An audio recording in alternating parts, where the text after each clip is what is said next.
All right. So we got Alexandre Pantoja versus Askarov.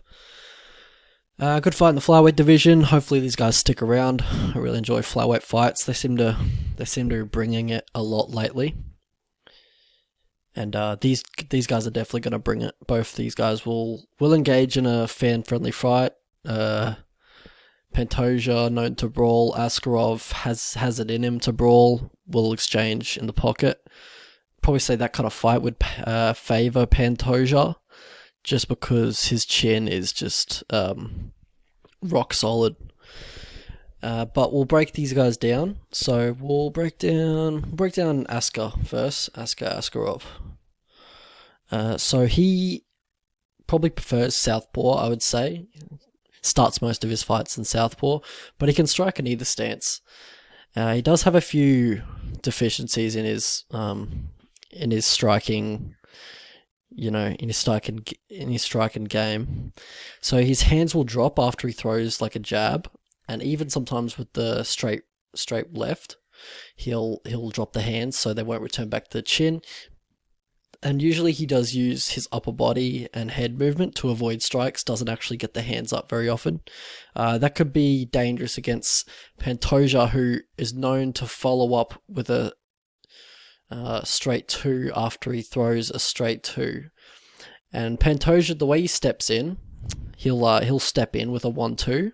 He covers a lot of distance that way, but also he'll sometimes even lead with the jab first. So lead with the jab and then move his feet. So it kind of telegraphs his shot, and he doesn't have, Tony Ferguson reach, so he can't use that technique as well as Tony Ferguson can. It just kind of telegraphs his shot, whereas Tony Ferguson can actually reach you without moving his feet most of the time because he's so long and he's got such long arms, but Pantoja doesn't have that length. So that's kind of how he got caught a few times by Figueiredo. Figueiredo would just, time him coming in, like pretty much just throw down a straight right down the middle and just kind of catch him because Pantoja will take that big leap and kind of telegraph it by flicking at the jab. Pantoja, on the feet, he's just pretty much a scrapper. He'll just try and get in the pocket, throw 1-2s, try to make it ugly. He does have a nice 1-2. Saw that a lot in the Moreno fight, but that was before Moreno's boxing was much improved. That was before Moreno got cut from the UFC and he came back with slick as fuck boxing. Pantoja will end a boxing combo with a high kick just to kind of mix up all the disciplines, and that's pretty effective. Usually it's a leg kick or a high kick, sometimes a body kick, but yeah, he'll end a combo with a kick. And Askarov, his another flaw in his game is that his boxing combinations can be a little repetitive. He doesn't mix them up too much. He'll throw the 1-2, 1-2, 1-2, 2-3. It'll be like that kind of rhythm, and then opponents can start slipping. Opponent like Pantoja can just slip that and then shoot under for a double leg. So he's got to watch out for that. Watch out for not being too repetitive. He can overextend on his straight left or straight right. He can do that in either stance, really. He is liable to do that, and he's got to watch out for that because that's sometimes how he gets taken down. Opponents use his momentum against him and just kind of ground him. But he does have pretty good get-ups. In the grappling, Askarov will look for a knee tap from the clinch, just for, very... derived from his Sambo background. And when he does have the opponents on the ground, he'll posture up and look to land ground and pound. He doesn't have the greatest top control, but he has pretty decent ground and pound, pretty powerful, as you could tell. He has that wiry frame. You can tell he's very strong when he gets a grip of opponents. He kind of has that wiry strength, can kind of wrap around them and just kind of squeeze them and not tire out. For Pantoja, his grappling is obviously one of his strong suits as well. He's pretty good all around the park, but I'd say his grappling's probably better than his striking. And he's really proficient at taking the back. He'll take the back really quickly in a scramble. He also looks for knees to the body in the clinch. So the clinch will be interesting in this one. Probably say Pantoja would win the clinch battle, because Askarov would be looking to be more defensive and escape the clinch, just because of that takedown threat from Pantoja, and Askarov doesn't want to be on bottom against Pantoja. The only way Askarov wants it on the ground is when he's certain to be on top, so he'll probably look for his own takedown if he even wants to take it to the ground. And Pantoja, he'll off bottom, he can be taken down. He doesn't have the greatest takedown defense.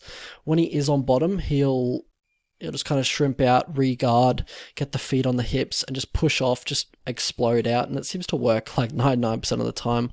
I don't know why more people don't do it, but yeah, if you ask Rob, you got to watch out for him getting the feet and the hips, because he's very good at that. And if you see the opportunity, maybe you can stack him, and just try to pass the guard. So how these guys win? Obviously, they're two very winning fighters. Askarov's record is obviously wrong there.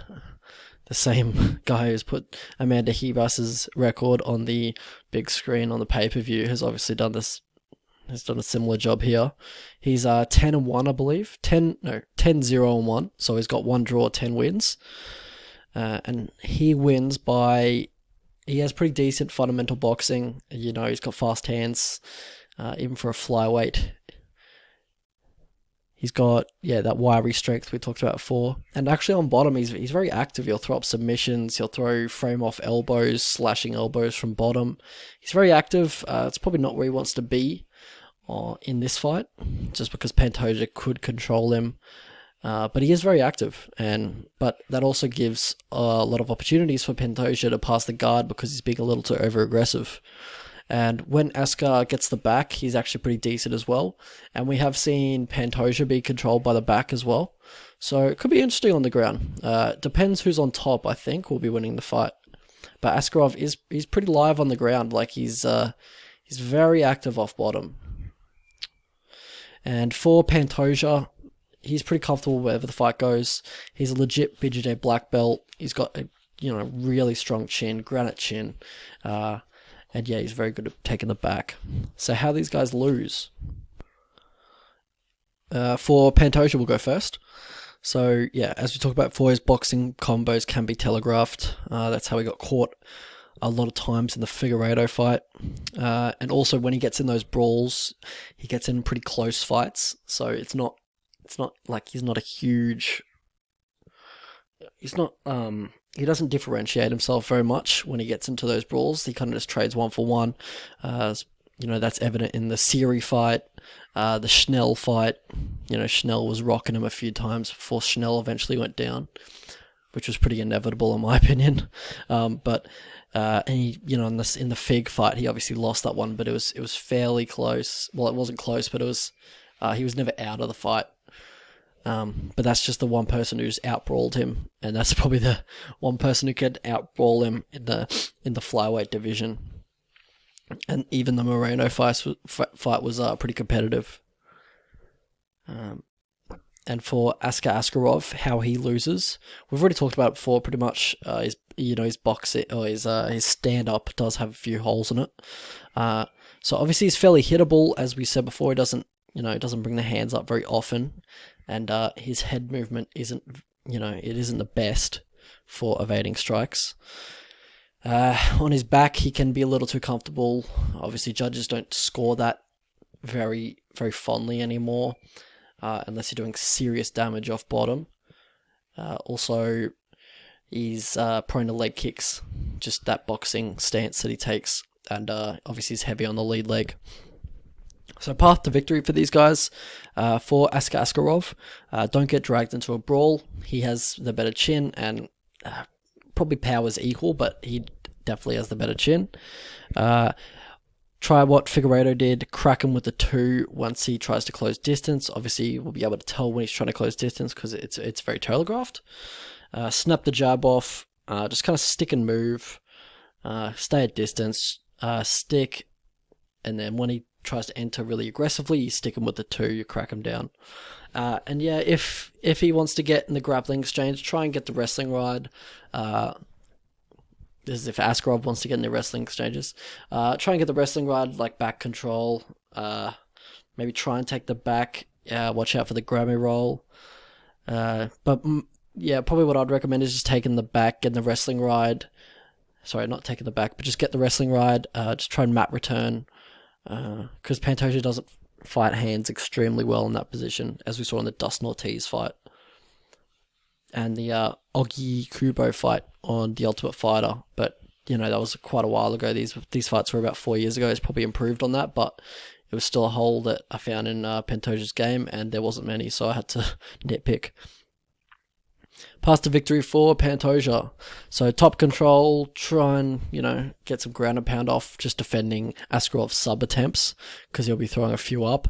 So you just got to, weather the storm and then, look to get into a dominant position, get some ground and pound off. Cut the cage off when you're stalking Askarov. So cut the cage off. He can be pressured onto the fence. As you saw in the Tim Elliott fight, he'll just, get his back up to the fence. And you can cut the cage off. Tim Elliott was doing it to him, so you could probably do it as well. And leg kicks, obviously, it's part of your game, so you might as well use it in this fight where the guy doesn't check leg kicks too often, and also he's very heavy on the lead leg.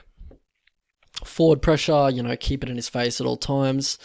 Follow up your punches, like your 1-2, your blast 1-2s with another 2 or a 3, because as I said, he tries to lean back to evade the strike, but if you follow it up with another 2, he'll have no choice but to put up his hands, or which he doesn't really do. So we'll go over to the predictions and betting side of this. Where are we? Alright, so in my opinion, this fight is probably closer than the odds indicate.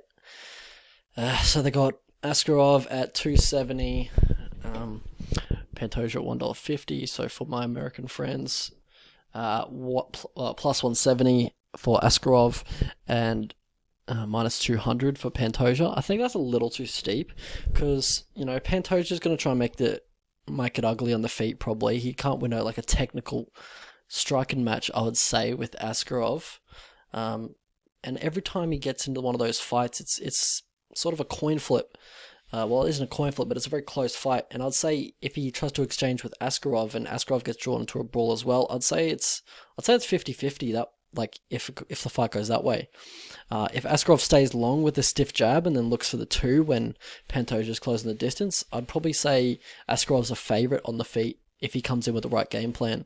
So that's why I'm kind of iffy about the line. When it hits the mat, I'd probably favor Pantoja, but it could get interesting. Askarov is very active off his back. He could, just scramble his ass off and get up every time Pantoja takes him down, or he could even take Pantoja down and control him on top or in the clinch, because we've seen him get control before. But yeah, if Pantoja gets on top, it's probably the worst case scenario for this fight if you're an Askarov bettor. But I'd say the odds, given what they are at the moment, are probably worth a stab on Askarov. And personally, I've gone Askarov moneyline and Askarov by decision, just because I lined this fight fairly even. I said it's about 53% Pantoja wins to 47% Askarov wins. So that's around that's around $2.10. So you're looking around plus 110 for Askarov.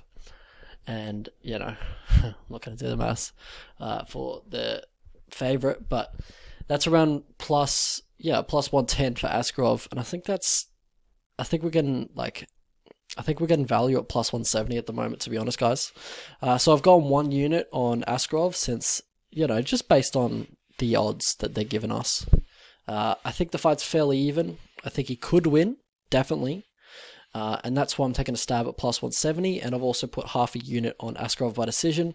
As you see here is plus 260 or $3.60 if you're using the decimal system. And I put half a unit on that. So, it's just value, just a value place or a value bet. I'm not 100% confident in Askarov. I would probably tip Pantoja to win. I'd probably say even Pantoja inside the distance would be what I'd tip to win. I think Pantoja would sub him, maybe. Could easily be a Pantoja decision, but yeah, I just think there's value on Askarov. So that's the play for today, and we'll get back to you hopefully next week if there's any fights that I like, that I find interesting to tape as well. So, all right, cool. See ya. Enjoy the weekend.